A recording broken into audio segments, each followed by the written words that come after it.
Welcome back, NoDQ Galaxy, to another edition of the NoDQ Review. We are on number 74, and I am Virtue, the moderator, being joined once again by Aaron Rift, the boss man, the remarkable Robbie Weiss, the smartest man in the room, even though we're not in the same room technically. And back once again, TJS. So what's up, everyone? I'll start with you, TJS. You ready to play some Xbox Live? Oh, yes. Let's get it going, man. I can't wait to play the fork and knife game, man. Yeah, going all right, though. Ready to talk about some wrestling. It was a pretty good week. And by week, I mean Wednesday nights. So, yeah, let's get it cracking. Robbie, what's up, man? Yeah, man, you said it pretty well. I got a notepad full of things that I liked and a big notepad of things I didn't like. I'm sure everyone's going to be super thrilled with all of my viewpoints, and I can't wait to read the comments on YouTube. All right. Hey, TJS, how about some WWE 2K20? You jumping on that bandwagon? I actually did buy that game, and I regret it so much. Is that a $60 game? I paid $90 for the deluxe edition. And it's like people like to buy Madden and spend $100 to get on the... Yeah, they need to patch it. I'm sorry. It's. I'll let you grieve over that. Well, Aaron, I'll say.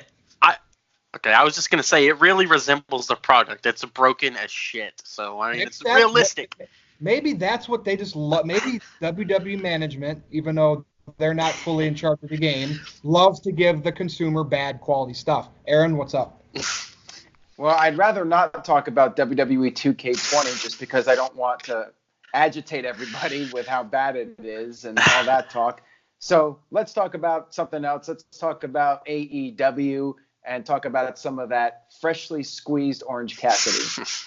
Well, all right. So we will talk about this. Is now the fourth week of AEW on TNT, right? I believe. I always have to ask you guys because there's so much wrestling on TV now. I forget when the Crown Jewel event is. I mean, come on.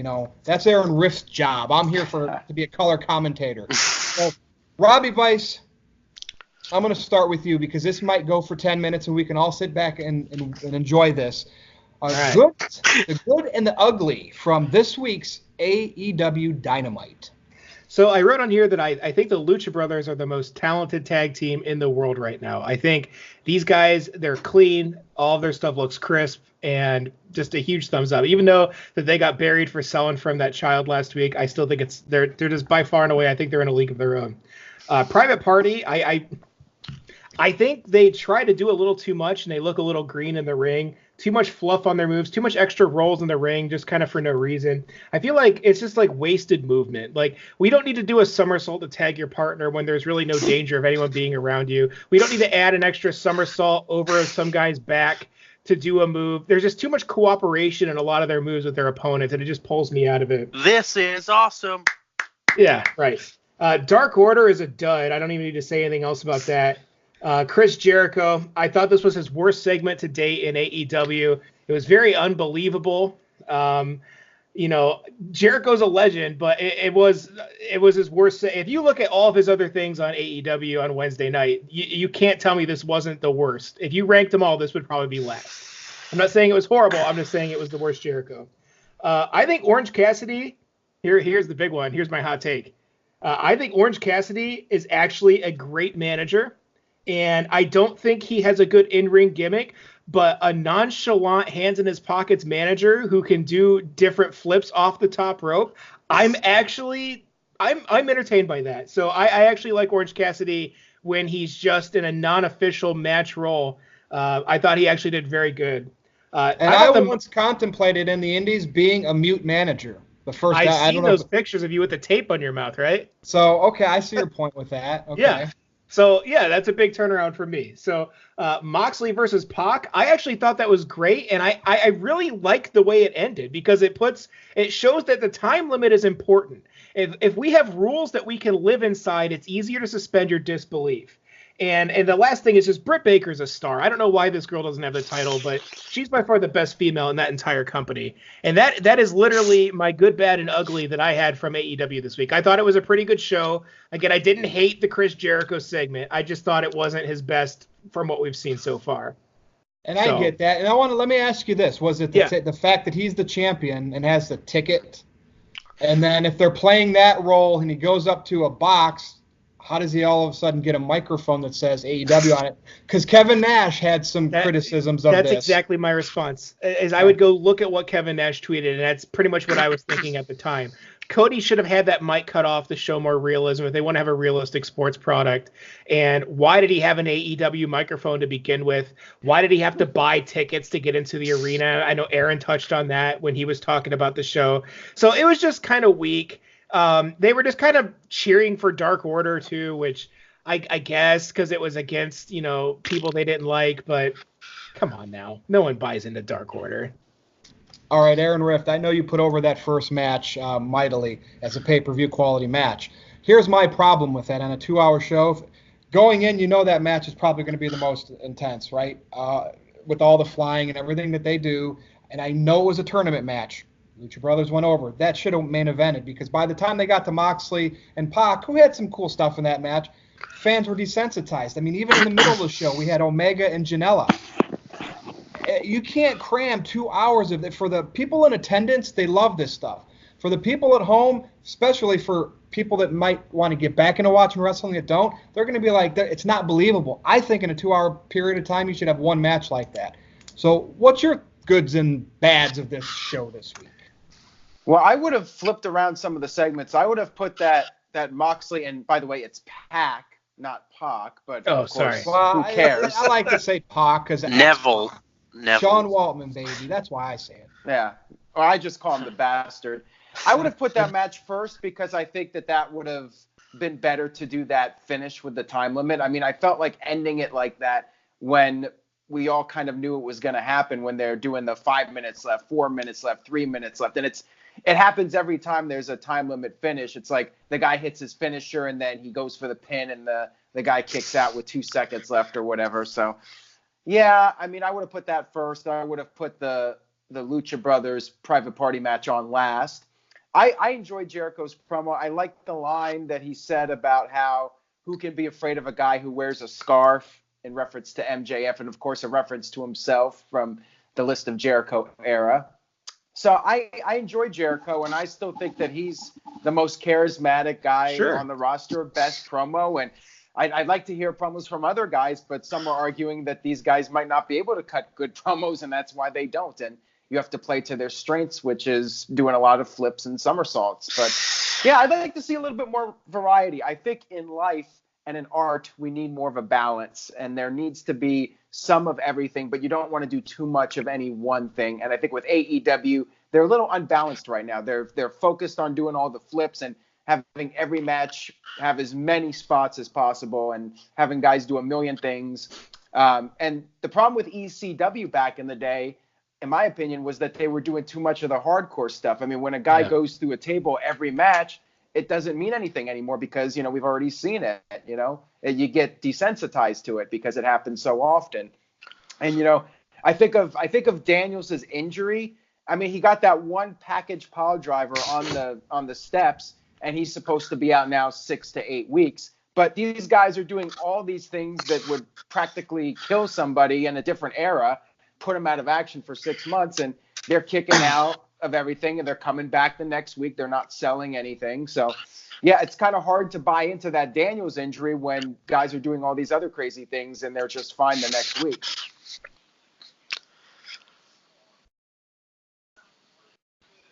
You can't tell me, though, out of waiting. all the segments of Jericho, don't you agree that was the worst Jericho promo we've seen in 4 weeks of AEW? Now, so I'm trying to think of the segments that we've had. We've had the Inner Circle introduction. We've had this. What else have we had?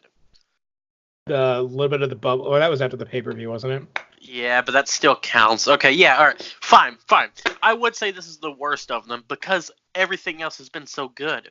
And I think it was still the best promo of the night. I'm just saying it was the worst Jericho we've seen. So here's how I would have done that. So do not put that should have closed. I think they should have hyped up a big announcement from Cody, Cody's gonna make this big announcement, and then you can get the Inner Circle booed because they'll be in that skybox or whatever doing the air horns, interrupting Cody's announcement. They don't even have to have a mic. They could just keep doing the air horn thing every time he tries to make the announcement, and then the fans are gonna be like, oh wow, the Inner Circle are a bunch of dicks. They didn't let Cody make the announcement. We really wanted to know what it was. And that way you have Cody come out, and then you have the big surprise with DDP, Dustin Rhodes, MJF, and then they end with the big brawl, like Aaron said in his Don't live you think video. they should have got kicked out of the building for insubordination or something for the night so the ticket made sense? WWE at least does that. The when ticket a guy comes back with the ticket. As soon as I saw the stupid ticket thing, I said in the NoDQ chat, I was like, why does the world champion need a ticket? This is stupid. And they should have done something from the week before where they said, all right, you're banned next week, the whole Inner Circle. And then they could, yes. Just simple tweak, but that's all. And I also agree with Aaron about rearranging the order of things, because they put 2 tag matches in a row, which I do not agree with, because that's kind of crazy. You have to have a cool down match, and I feel like AEW doesn't really give the fans that. They just give them match. There's no time for women's matches. Yeah, I don't know. I usually heat up for the women's matches, but it's there's just too much. They don't space things out and give the fans room to breathe. And I know WWE oversaturates the promos, does the long 30 minutes ones, but damn it, give us an interview or something to let the fans take a breath. That's all I'm saying. But look at NWA Powerrr. Those are some really good promos on there. I want to see AEW do some of those NWA Powerrr style promos. Yeah, Aaron just jumps the gun to that next topic so quick. I haven't even talked about Dynamite yet. So I want Chris Jericho to be on for my 2-hour period. I want him to be on there a third of that minimum right now. And if it was somebody else champion, if Cody was champion right now or Kenny Omega, I would say the same thing. So they're getting closer, Robbie, to that hot tub in the back. They at least got a press spot or a Lowe's now, right? I mean, maybe they'll build to stuff like that, but. And that probably would have been better if my idea of the hot tub in the back with a couple intermittent shots in between commercials, because then you wouldn't have had the whole ticket thing and awkwardness of, I got an AEW mic. But, the brawl was still cool. Even Jericho's worst promo was still better than most everybody's best promos and segments. And that's kind of I think Rob will agree with that. Yeah, like I said, it was the best promo of the night by far. I'm just saying, if we rank it in Jericho, it was the worst. And I also really liked the action in this segment, because at first I was thinking Jericho's just going to lock the door and that's going to be it. They're not actually going to fight. But no, Cody broke the door. I thought that was pretty cool. And they had the little fights. Kind of hard to believe that Dustin Rhodes and DDP could hold their own against these young guys. But okay, I mean. Why, the Undertaker does it. Does he? I think DDP and Dustin Rhodes could kick the crap out of all of them but Jericho, to be honest. Come on, man. Yeah. I mean, that is kind of sad. You would think DDP's this guy in his 50s who's a yoga instructor now, but when I see him, I feel like he could beat up Santana and Ortiz. Honestly, I think DDP. Up in his step, Well, see, I thought when they were missing 2 people, I thought the Young Bucks were going to be the ones that come out, but no. It was, but I like it. Cool little surprise, DDP. Nice to see him. So I liked Darby Allin last week, and I see how they're doing this with the Darby Allins, the Marco Stunts, the Joey Janela's, and the Orange Cassidy's. We're getting a couple. They're not giving us all 4 of them on every show. They're throwing a couple on Dark probably, and then But here's the thing: Kenny Omega should be in this huge angle with to me, I talked about this with you on another show last week, Rob. Omega seems to be fading in the distance with me because he's fighting Janela too much. He's on AEW Dark too much. Yeah. Omega should be one of the spotlight guys, and maybe to some of you he is. To me, I was a huge Omega guy before a lot of people were. I'm talking Wrestle Kingdom 8, 9, way before he blew up. And then I saw him get ever popular. So I've been kind of watching this guy, and he was so big over there. To me, he doesn't look as big and as potent as a big star, and not his fault. I think it's he's a better heel than a face. And there's something about Omega. I know he's better than what I'm seeing, but that's just my opinion. Aaron, let's move on. You talked a little. I do want to briefly talk about this. I know not many people probably watch NWA Powerrr, but it's this YouTube show that's on Tuesday night, and I've caught the first few episodes. And whatever Billy Corgan is doing with this old school studio style wrestling, Jim Cornette's on the booth. I love it.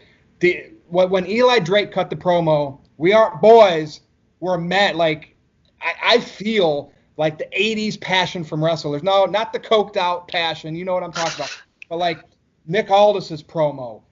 Aaron Stevens came back. Colt Cabana, some people a little more comical than others, some serious. NWA Powerrr is where the promos are. So I just want everybody's quick take if you've caught any of this show. Aaron, I'll start with you. Well, you said everything I wanted to say. I mean, the guys cut some great promos, and it feels like they're able to go out there and just do their own thing and just speak from the heart and just wing it. And that's what I really miss. And I want to see more of that on all wrestling program. I want to see WWE do it, but we know that's not going to happen. AEW, I'd love to see that. I don't get it because that first week on AEW, they had Tony Schiavone doing that little interview segment on the stage. I want to see more of that. Like, why we should get at least one segment like that every week, and then maybe a little bit more from the backstage area with guys talking. Even just like little 30-second promos, just talking about their match. Just give them a mic, give them some bullet points, just talk.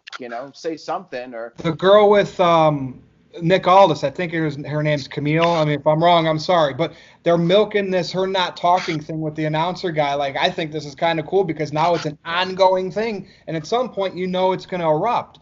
Just little things like that. That's how I like to be drug into the next episodes.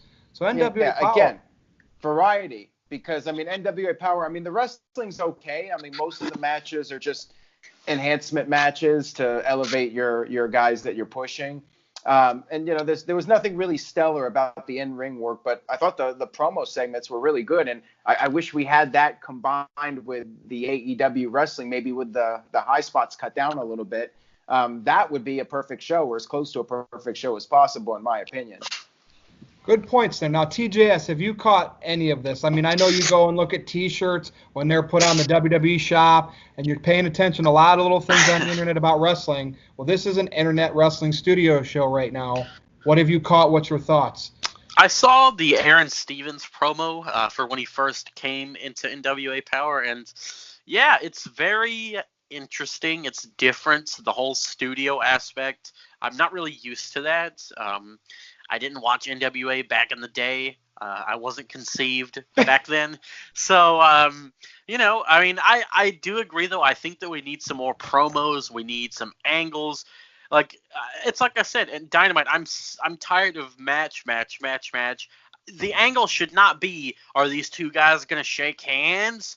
Where's the sportsmanship, bro? Like, I don't want that. I want these angles, and I don't mind the shots at WWE with AEW. Like, I get it, it's a war, but at least don't make it like an obvious shot. Make it like a subtle shot here or there. Like, don't say, this isn't that other wrestling company. Say something else, like, this isn't another place or something. Just don't make it obvious. But, yeah, give us more promos. Give us interviews. Like, it's not hard to just have Tony Schiavone interview one person a week or something. Like, oh, our special guest this week is this. And also, give us more video packages in AEW.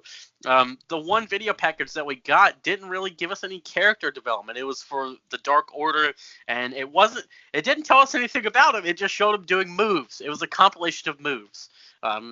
So yeah, we need characters. The strongest character I feel like that's not well known as Luchasaurus, and apparently he's injured. So weren't we talking about NWA Powerrr, or I was gonna say that's a crazy take on NWA Powerrr. Are you wanting to see like maybe more of this promo style, like Aaron alluded to, into AEW Dynamite and even maybe WWE? Okay. Integrate it, yes, and just make it more. And with NWA Powerrr, I haven't seen any of the matches, but from what I've seen, it seems like that show's an hour long each week. Is that right?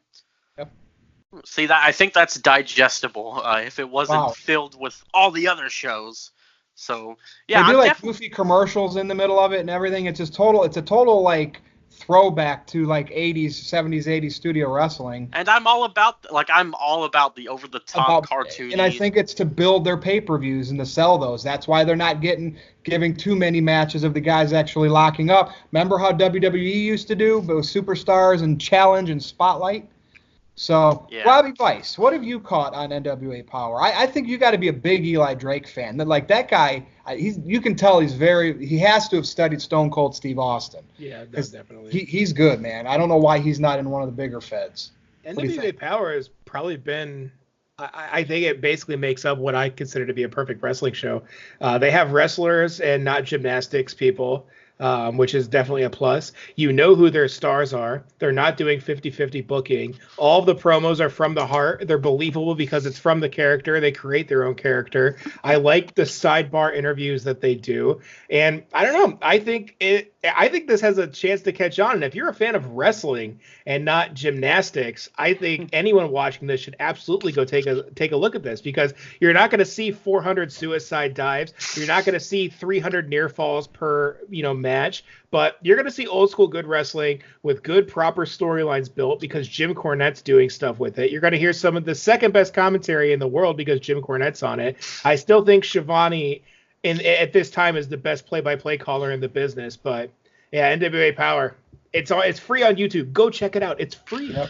Yeah, I mean, and there's really no like this is better wrestling than the other. Yeah. I do think a lot of it's subjective. I mean, but we are talking about like what can AEW do to get more viewers? What can NXT do? I mean, that's part of the point of these videos is to analyze the shows and discuss like what they can do. And obviously, we're not in the wrestling business. We're just fans talking about it. But still, everybody's opinion matters as far as I'm concerned. And I think that we can all bring something to the table as far as suggestions go. And I'm sure AEW is listening and they're doing what they can to try and please everybody. But at the end of the day, you're not going to be able to please everybody.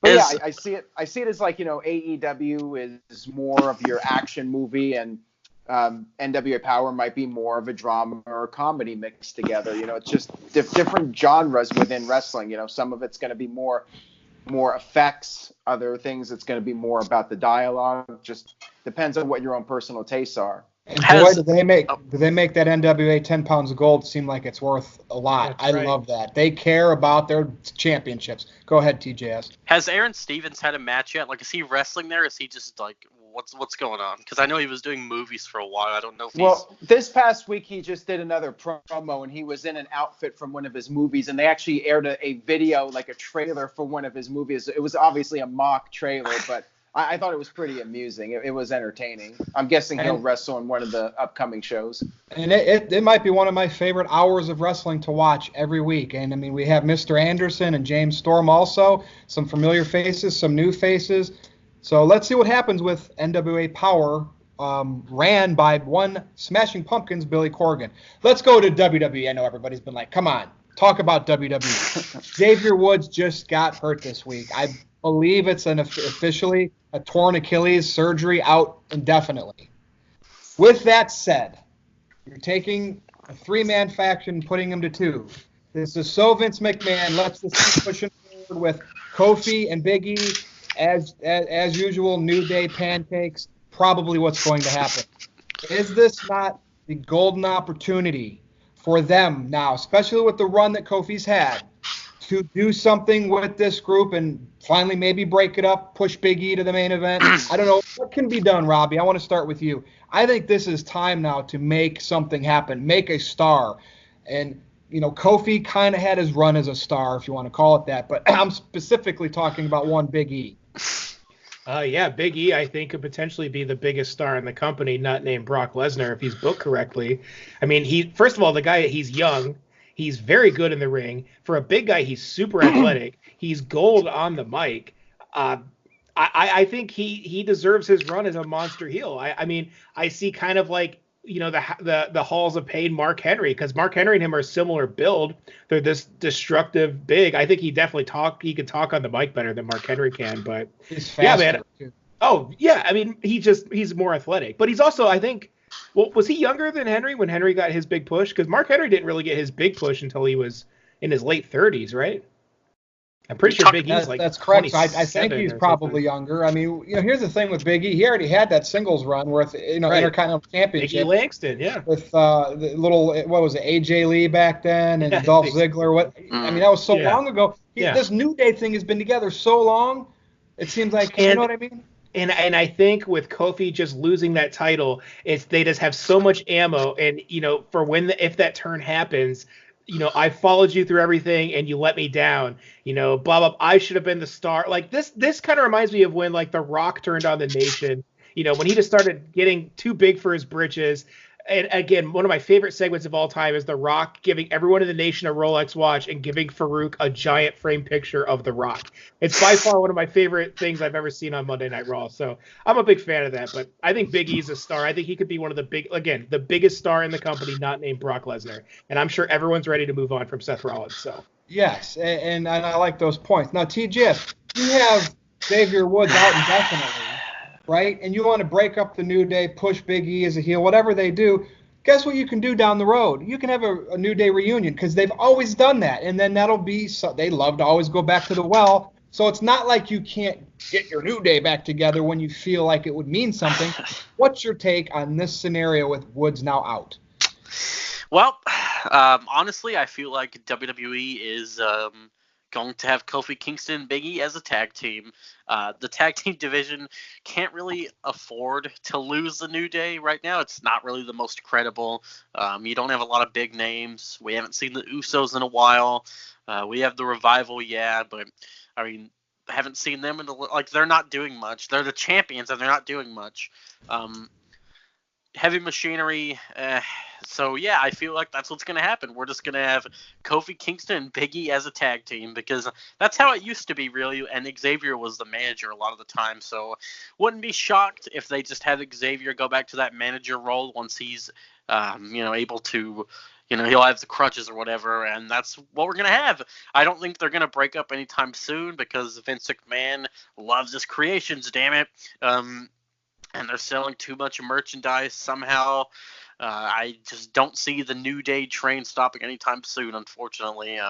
And it sucks. It sucks because I would at least like them to turn heel or something. Like, as a group, if they're going to stay together, make them heels. Because I think at SummerSlam 2015, when they did like the New York version, they did the parody or whatever. It was great. These guys can be great heels, but no, we're just going to keep getting the pancakes. Kofi will probably never mention Brock Lesnar, and that'll be that. Tag team, gotta love it, baby. The Teddy Long special. Why do you think they'd be hesitant to break them up, though? Because WWE makes a brand new tag team that wins the titles every few months. Yeah. Yes, but this is Vince McMahon proving the doubters wrong, damn it. This could also be Vince McMahon making 2 out of 3 people of that group world champion. Listen, Hart Foundation created Bret Hart's run. The Rockers created Shawn Michaels' run. That's kind of how it always worked. And that was the Vince McMahon way when he needed a new star. Come on. I see. I see what you guys are saying, but do you really think Big E is going to beat Brock? And you've got the Fiend. I think he's much more believable than Rollins beating Brock. Yeah. Well, yeah, but now we have Cain Velasquez on SmackDown, seemingly the Fiend. Like, I love Big E. I think he could be world champion, much more believable than Kofi, like you guys said. But I just don't think Vince is going to pull the trigger. He didn't pull the trigger on Braun, so I absolutely don't see him pulling it on Big E. All right, well, that's your opinion. Cool. Aaron, you remember how Vince used to do business. Has he forgot? Like, in this type of scenario with a tag team where maybe you could make a main event star the right way. What do you think on this whole thing? Well, I'm curious to see if Xavier's injury affects whatever storyline they had planned for Kofi, which might not be anything. But last Friday on SmackDown, there was a little subtle tease when they were backstage. There was a mentioning of Brock Lesnar, and Kofi started squeezing his pancake when Brock Lesnar's name was mentioned. I don't know if there's anything to it, if that was just something totally random, or if it was, in fact, a little subtle tease, then maybe Kofi's going to snap. But I think if anybody turns, it might be Kofi, not Big E. I think the ship sailed on a Big E turn when Kofi was champion. They could have done the jealousy storyline, but now it could be the Kofi Kingston finally snaps and everyone mocks him for losing to Brock and he just loses his mind. Is he gonna be like Christian back in the day, one more match? Is that what you're saying, Aaron? Is he gonna go down that route? Yeah, and that'll probably go nowhere because he'll just be considered a joke, He'll be Speaking of, considered look what the happened. champion. Edge and Christian. Edge became a big star immediately after that, pretty much. See? I really do. I want Big E to turn, but I just realistically, I don't see Vince McMahon doing it. I agree. I would be really surprised if Big E turns. Trust me, I want it. I do, but. Okay. I think if anybody turns, it'll be Kofi. But even that, I don't. Oh God, oh man, if that happens and they do that route and Big E gets buried, oh man, I am gonna be all over that again. Then they'll start cheering Kofi if he turns heel. Well, guess what? Let's see what happens. Probably we'll just see the New Day gimmick. They don't cheer gender, man. Till the end of time. Till the absolute end of time. Paul Heyman, I don't know if he's really putting the magic spell on this. You know, a lot of people would call this a Vince Russo storyline. We have not talked about this. If we did, it was very briefly. Since it's happened, Rusev now all of a sudden is watching Lana cheat on his marriage with Bobby Lashley. And this past Monday on Raw, they were at a restaurant, which I think was a backstage room, a fake restaurant. Lana had her gimmicks out for everybody to see, right? Ratings. Puppies. Seriously. And, of course, Rusev was looking, and, you know, they were talking on the big screen, and next thing you know, he said, I'm going to go find you, and they did the whole restaurant brawl scene. So I just want to know, on this affair angle in general, you know, we think about Matt Hardy, Edge, and Lita. This has happened before in wrestling. In 2019, where is this going? I mean, is it going to help anybody? I know where it's going. Go ahead and start. So, look, this is what I foresee happening. I foresee this ends in a match with Dolph Ziggler and Lana facing Rusev and Summer Rae. Wait, no, that was 2 years ago. Shit, I don't know. I was like, and I got what you meant. Right. I just think this is a cringe segment, and I don't know if it's retaliation or punishment for something that Rusev has done. Maybe they don't like his mustache. I know when they cut his hair, they punished him with that Summer Rae crap, or when they announced their engagement or something like that. Does anyone honestly care about this though? Like every time it comes on, it's just like I just sit back. Oh, you care? Oh, wow. Okay. Well, interesting. Well, then I can't wait to hear what you have to say. Like I believe Lashley looks like the guy that would take your woman. Like He's I've never seen this much man. emotion out of Lashley ever, and that smile finally fits his face. That's the one take. That's the one takeaway I've gotten from this. I didn't It's mean to better than I guess. It's better than the Sami Zayn stuff that Lashley was doing. Okay, so I guess we'll say that, but I just don't feel like this is doing anything for Rusev. This is the second time this has happened to this poor guy. He can't keep his wife. Something is wrong with Rusev, and Lana just seems to need to go elsewhere every 36 months. So, actually, I'm intrigued by what you said, Aaron. That you care about this, and I want to know, why do you care about this, Aaron? I'm just curious to see where it goes, and at least it's something. And I do like my male soap opera, and I get my little fix on Monday night. And I thought the restaurant scene could have been done better, though. I thought that it was fairly predictable. And I guess Rusev ended up getting arrested, and he's been released from the prison or jail or whatever. Prison's actually when you're away for a long time, right. So jail. He's going to be back on Raw, so that was kind of dumb. But, hey, I mean, at least it's something. I mean, I think it's better than Rusev not being on TV, period. And they already screwed up the whole Rusev Day thing, so it's like, well, at least he's doing something now. At least Lashley's doing something, which I guess is better than nothing. I just wish Leo Rush was around. Like they could have a trio, you know. Lashley, Leo Rush could be the third man, and he could be the chauffeur in the limousine. He could wear the hat and drive them around everywhere. Like they could do some like funny skits with them, with like maybe Leo trying to flirt with Lana behind Lashley's back. Like they could do a lot of fun things like with those Aaron, I like all that. That's good. But good now stuff. Leo's back to doing the flippity floppity stuff. So that's right. You know what really blows my mind is someone could touch Vince McMahon's arm and get suspended for like 6 months, but they could just get arrested for assault and all these terrible things, and they're just on TV the next week with no complaints. I don't know. Some of that stuff just blows my mind. Yeah, it's ridiculous. This has got to be right up your alley. You love this type of angle, don't you? Yes. If we don't see like a live sex celebration, I'm going to be very disappointed. Really, though, it's like Virtue said, Lashley is like the kind of guy that would steal your woman. And so, yeah, you have Rusev looking like a complete and total moron, though. He's like, I think Lana's going to come back. I still wear my wedding band. Like, come on, man. This has happened. If you've been there, you know, like a lot of guys go through that. But you're making this guy look dumb. So The only way this when you're in the moment, you really think it can be worked out. You think there's still a way things can go back to the way they were. He's not wrong there. Just have Rusev denial. Rusev needs to beat Lashley's ass. That's the only way that this can end. Because if he doesn't, then I'm just gonna think that Rusev is a cuck. Because that's what he's being. That's the angle. That's the angle. Go on the internet. This is Mike Kanellis. That's what this is. That's what it feels like. But then again, it might make Lashley. To counter what I just said there, to counter my own argument, the thing though is that probably a lot of people might not be able to identify with Rusev. I mean, unless you were in like a kind of relationship that was a long-term thing, and then you're trying to work it out. Like maybe a lot of people haven't been through something like that, so it's hard to say. Like I don't know if the target audience could really identify with Rusev. I know I can personally. I mean, some people can. I care about the segment because Lana's goodies were out. That's it, man. Like, but I did like I actually liked the brawl, the little brawl. I thought it was pretty good. I don't know. It's like I keep saying, I like when we see characters outside of the realm, which it probably wasn't actually outside the realm, but at least they were making them seem like humans, not just confined to the arena.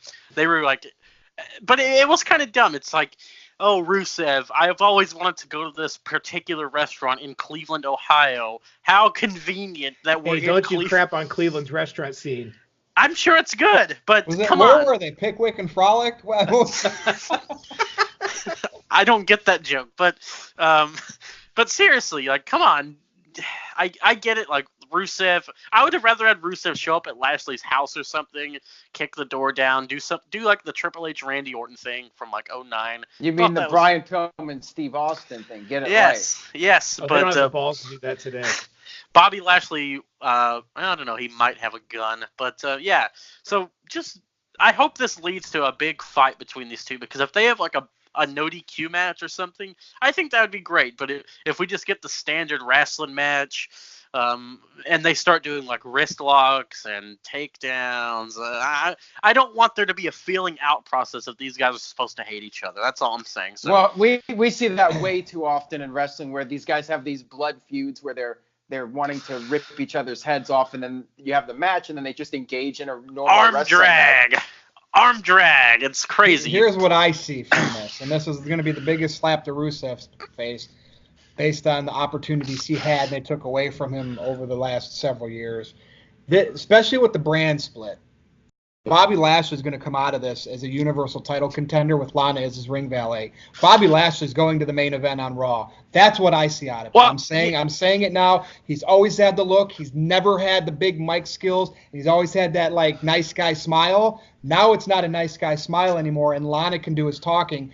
And I know Leo Rush's little thing happened too, but for whatever reasons it didn't work out with him. This is Vince McMahon 101 heel world champion. Here's what you do though. You bring Aiden English back and put him in Rusev's corner now, and do the damn Rusev Day thing right this time. Okay. Just do it.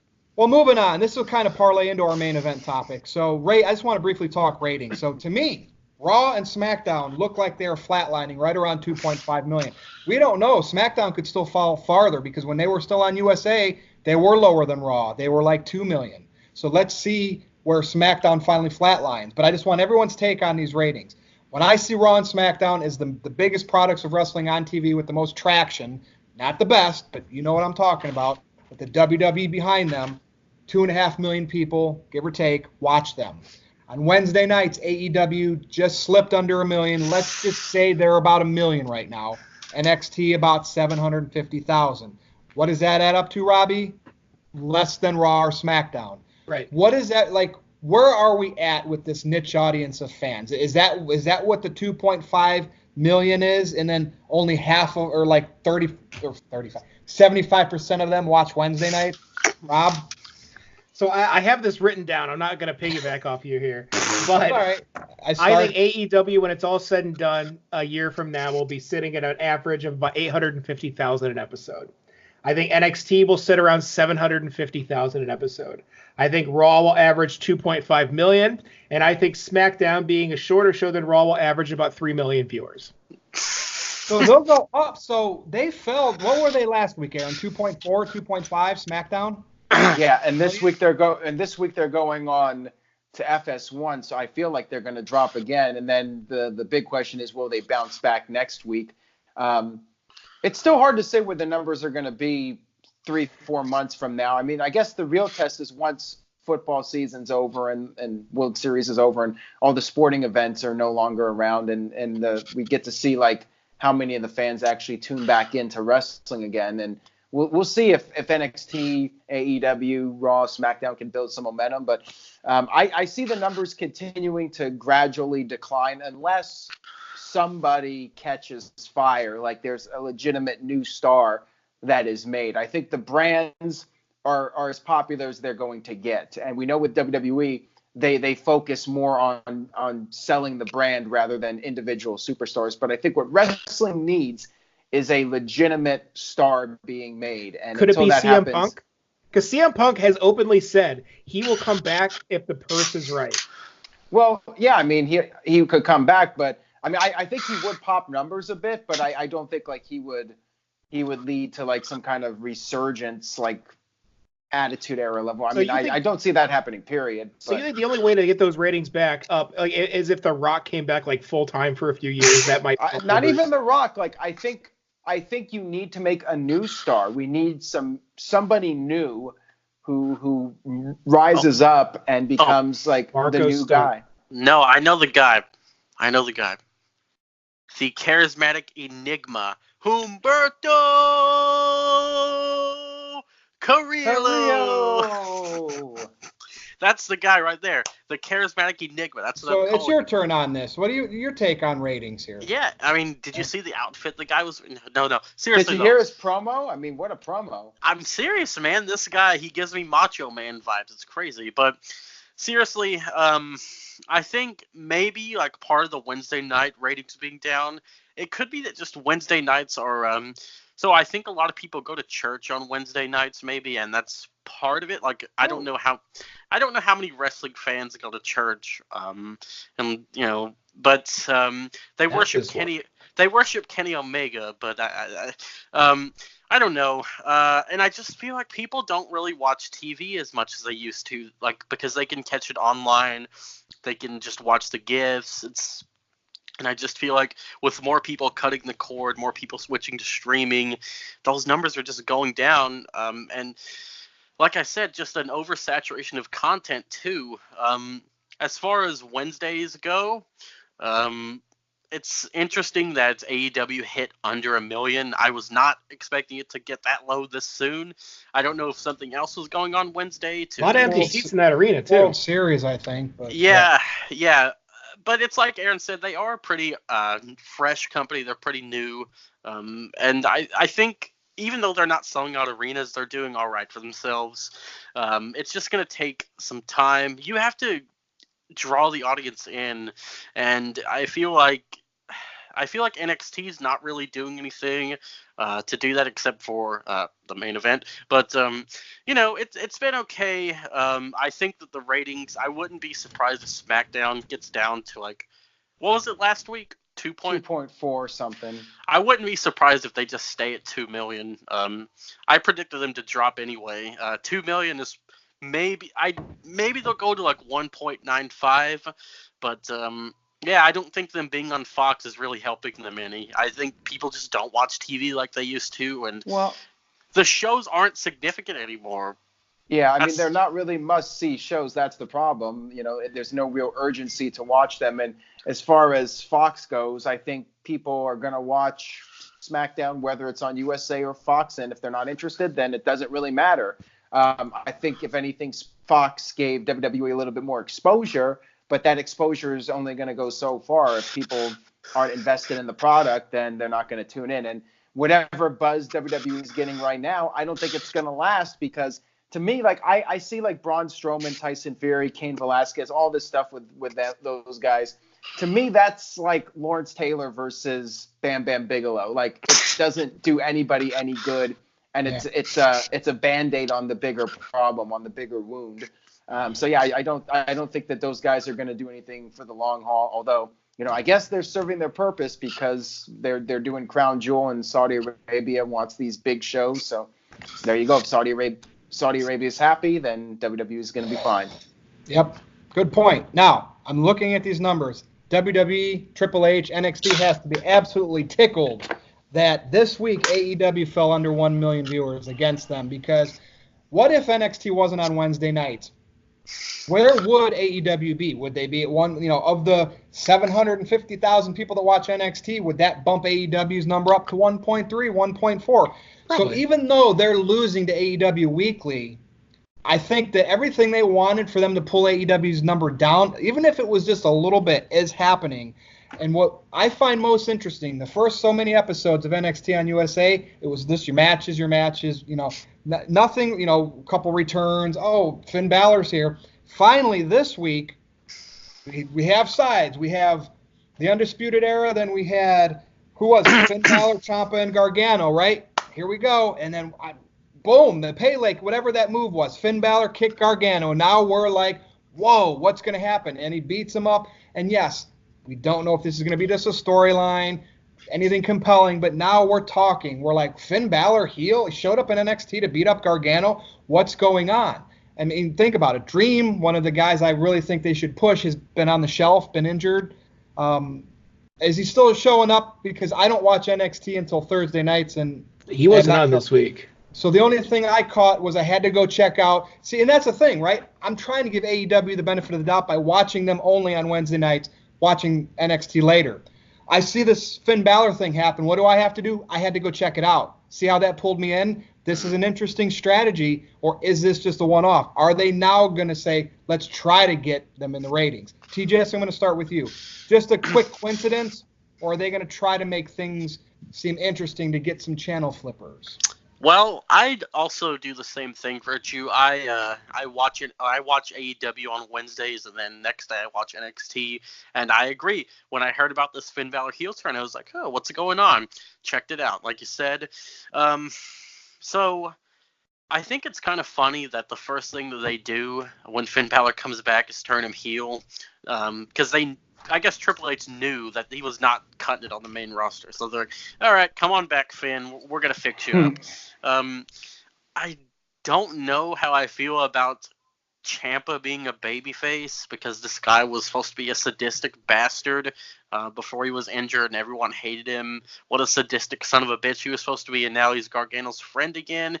Kind of waters down that great rivalry that they had, and I'm sorry to say this, but I'm kind of tired of Johnny Gargano too.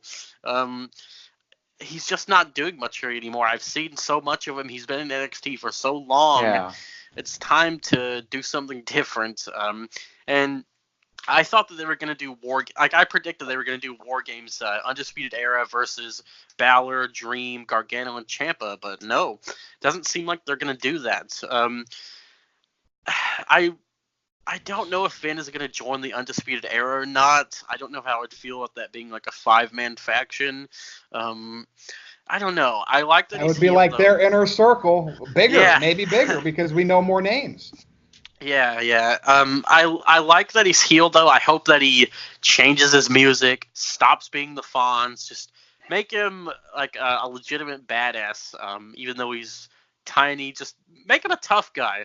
Do something different. He had the shaved head. Have him shave his head again. Change up his look. And hopefully next week when he comes out, he's not going to say, I don't know any of you an explanation. That's what I'm expecting. It's NXT, though. So, and if I had to predict, though, I think that he's probably going to be like how AJ Styles was in TNA when he turned heel. And he's like, I'm not aligning with Immortal or Fortune. I'm on my own. He's just going to be like that solo guy who just doesn't have it. Yeah, I think that's what they're going to do. I think that's a good idea. Give him a manager because his promos aren't great. But if anyone should have turned... See, I wish Ciampa would have turned heel, but then I think Balor needed it more because at least Ciampa's not stale like Finn. So hopefully this leads to some nice things. Hopefully this heel turn's not botched the way Dean Ambrose's was. Aaron?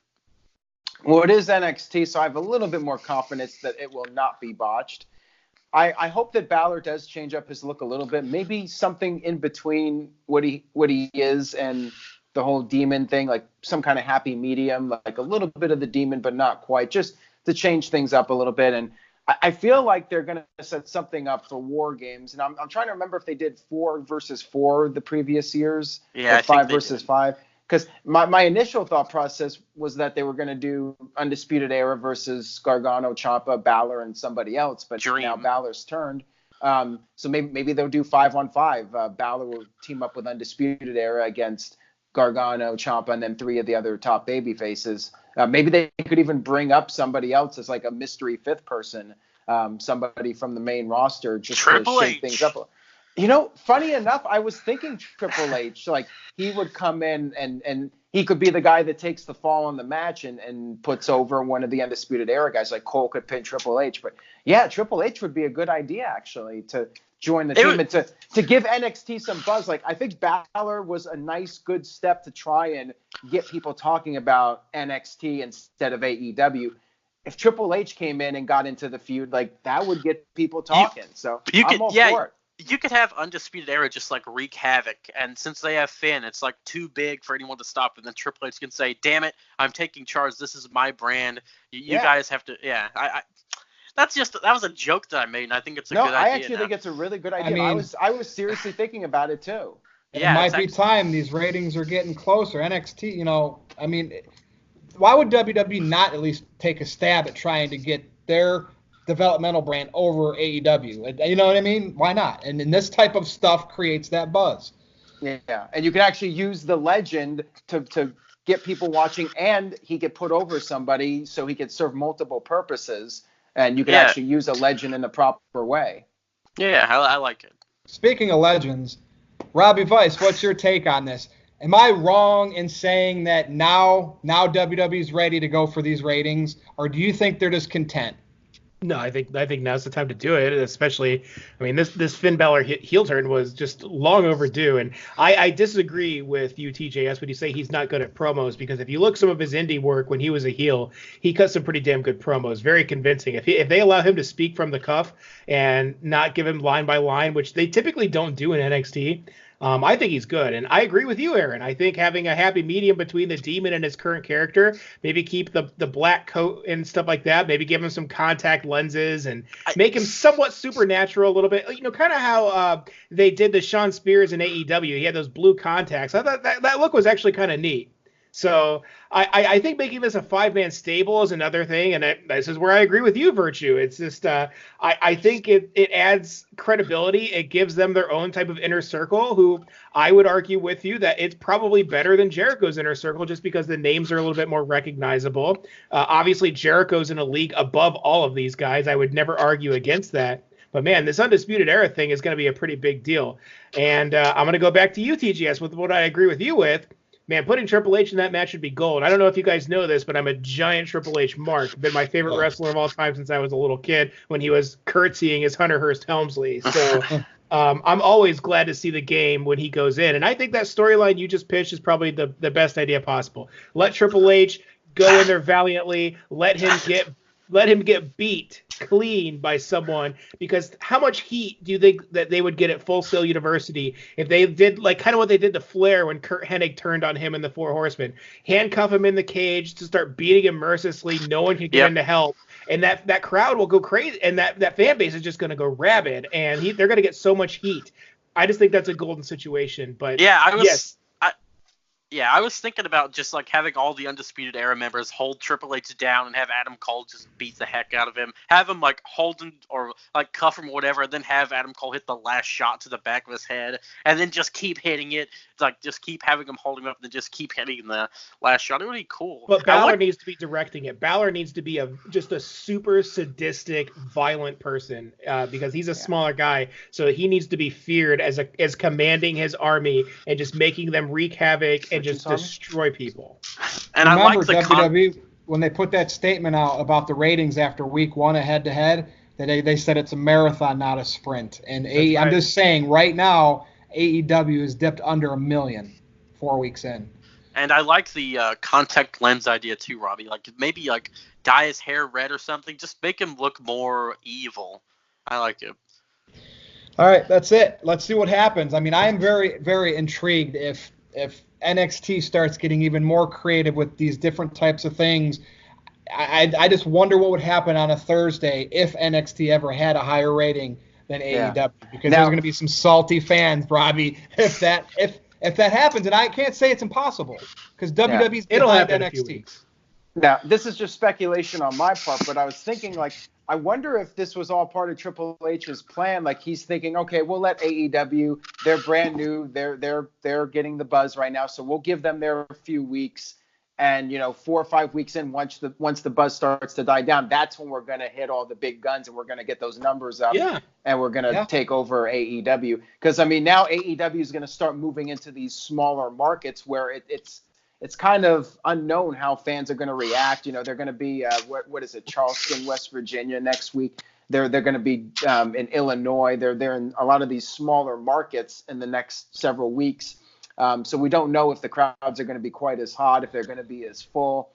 There's a lot of question marks about AEW in the next several weeks, and maybe Triple H's attitude is, now we're going to strike. We got our takeover coming up, and now we're going to bring Cerebral in the big assassin. Guns.